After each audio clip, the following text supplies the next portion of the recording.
Result.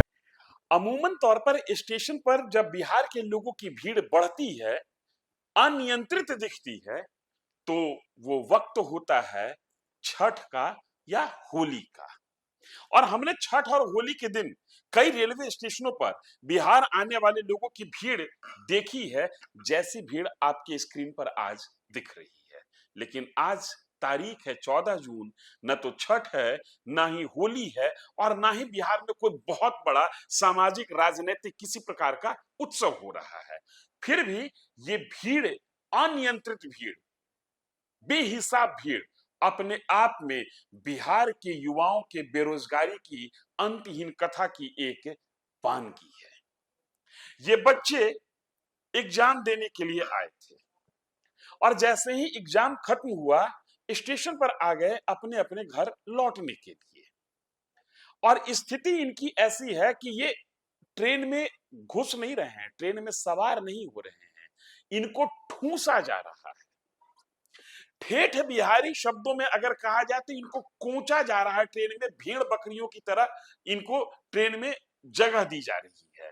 और आप कल्पना कीजिए कि जिस ट्रेन में ये सवार हो रहे हैं, उस ट्रेन पर पहले से जो रिजर्वेशन करा के जो बच्चे, जो परिवार, जो लोग आ रहे होंगे, उनकी क्या स्थिति रही होगी। ये तस्वीर है 14 जून के दोपहर की। 14 जून के अहले सुबह पटना के पाटलिपुत्र जंक्शन से भी एक तस्वीर आई, जहां पर छात्रों ने रेलवे स्टेशन ही नहीं, कई ट्रेन पर कब्जा कर लिया।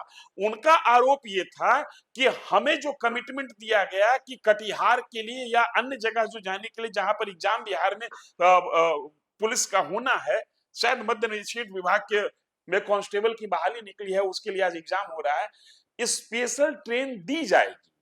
और दोपहर की तस्वीर जो आप अभी देख पा रहे हैं, इसमें भी रेल प्रशासन की ओर से यह आश्वासन दिया गया था कि छात्रों के लिए अलग से ट्रेन दी जाएगी। लेकिन आश्वासन, कस्में, वादे, ये बातें हैं, इनका कुछ होता जाता नहीं है।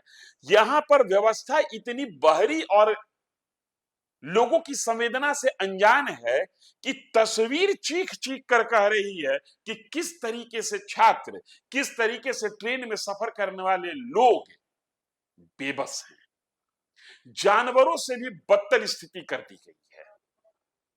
और ये तब है जब मान लीजिए कि आते वक्त छात्रों की भीड़ का अंदाजा नहीं रहा होगा रेल प्रशासन को, उस समय अगर जो हंगामा हुआ, उस समय ट्रेन की व्यवस्था नहीं हो पाई, तो यह माना जा सकता है कि रेल प्रशासन या पूरे बिहार प्रशासन को इस बात का अंदाजा नहीं होगा कि कितने छात्र टर्नअप हो रहे हैं। लेकिन जब छात्रों की भीड़ शहर में प्रवेश कर गई, तो रेलवे के पास ही नहीं, पूरे बिहार एडमिनिस्ट्रेशन के पास घंटों का वक्त था, वो चीजों को मैनेज कर सकते थे। लेकिन ऐसा नहीं किया गया। भेड़ बकरियों की तरह ट्रेन में ठूसाने के लिए ये छात्र बेबस हैं, और जिस ट्रेन में ये ठूसे घुस रहे हैं, जिस ट्रेन में ये सवार हो रहे हैं, उस ट्रेन में पहले से सफर कर रहे यात्री इन लोगों को झेलने के लिए बेबस हैं। ये तस्वीर बिहार के बेरोजगारी की तस्वीर है, और यही तस्वीर जब थोड़ा सा अपना रुख बदलती है, तो पलायन की तस्वीर में तब्दील हो जाती है। और ये स्थिति तब है जब केंद्र से लेकर राज्य सरकार का दावा है कि हम लाखों की संख्या में रोजगार सृजन कर रहे हैं। ये तस्वीर तब निकल कर आ रही है जब रेल प्रशासन ये दावा करता है कि छात्रों को एग्जाम देने के लिए किसी भी प्रकार की परेशानी का सामना नहीं करना पड़ेगा। रेलवे पूरी तरीके से अलर्ट मोड में है, और हम पूरी व्यवस्था के साथ तालमेल करके ट्रेन, स्पेशल ट्रेन मुहैया करा रहे हैं। लेकिन कहां है स्पेशल ट्रेन, कहां उन वादों को जमीन पर या पटरी पर उतारा गया, तस्वीरें चीख चीख कर बयां कर रही हैं।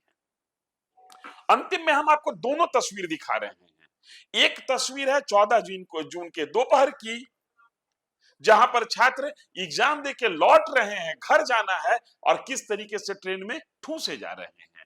और दूसरी तस्वीर है 14 जून के ही, मतलब 13 जून के मध्य रात्रि की, या कहिए 14 जून के अहले सुबह की, जहां पर बच्चे एग्जाम देने जाने के लिए परेशान हैं, और जब ट्रेन नहीं मिली तो जो भी ट्रेन मिला उसको एक तरीके से उन्होंने बंधक बना लिया। दोनों तस्वीर देखिए, बेरोजगारी देखिए, जनसंख्या की भीड़ का अंदाजा लगाइए, और आप उम्मीद कीजिए, आप सोचिए, कल्पना कीजिए कि जो आश्वासन मिलता है रोजगार के नाम पर, वो आश्वासन कितना जमीन पर या ये कहिए कि रेल की पटरियों पर उतर पाता है। धन्यवाद।